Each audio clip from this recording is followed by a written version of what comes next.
Jordan! At ngayon, gagawin natin ang challenge na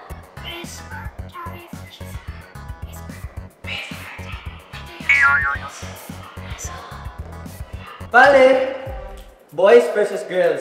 Parang meron tayong earpods, tapos magsasabi ng word yung isang, kunyari, boys, diba? Magsasabi si Sean ng word na naka-earphones ako. For example, let's say, kotse.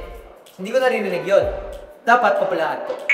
Teamwork. Parang Boys versus girls. sa loob ng 2 minuto. Paramihan ng words. Tapos yung matatalo, kailangan tumawag ng isang famous person. Then, manghihirap kami or sila ng fighting kasi sila yung contact tracking. Buti nakalimutan ko yung cellphone ko. Kaya, ready? Yung sa akin, para sa sila yung manghihirap.